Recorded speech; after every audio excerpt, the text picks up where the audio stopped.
అంబేద్కర్ ఆశయాలను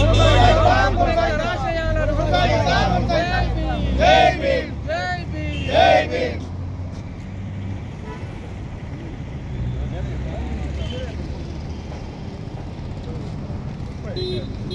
బాబాసాహెబ్ అంబేద్కర్ 135వ జన్మదిన సందర్భాన్ని పురస్కరించుకొని వారి నిజమైన ఆశయాలను ముందుకు తీసుకుపోవాలన్నా, వారి ఆశయ సాధనలో ముందుండాలన్నా యువత ముందడుగు వేయాల్సిన అవసరం ఉన్నది. యువత క్రమశిక్షణగా రాజ్యాంగాన్ని అందరికీ తెలుపుతూ, అసలు రాజ్యాంగం మీద అవగాహన లేని పరిస్థితి వచ్చింది. ఈరోజు వరకు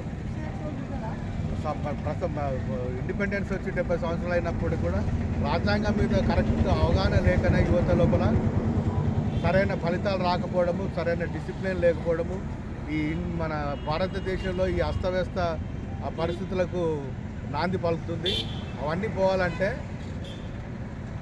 రాజ్యాంగాన్ని చిన్న క్లాసుల నుండి స్టార్ట్ చేసి మన పాఠ్యపుస్తకాలలో చెప్పి యువతనందరినీ భావి పౌరులుగా తీర్చిదిద్దాల్సిన బాధ్యత ఈ ప్రభుత్వాలది, నాయకులది, మన అందరి మీద ఉన్నది. దీన్ని ఎరిగి అందరము దీన్ని ఎంత తొందరగా ఇంప్లిమెంట్ చేయిస్తే అంత తొందరగా రాజ్యాంగానికి ఉన్న విలువ, రాజ్యాంగంలో ఏముంది అనేది తెలుసుకుని దాని ప్రకారం పోతే ఈ దేశం ఇంకా అభివృద్ధి చెంది అగ్రరాజ్యంగా ప్రపంచంలో ఉంటుందని వినవిస్తూ ముగిస్తున్నాను. Thank you.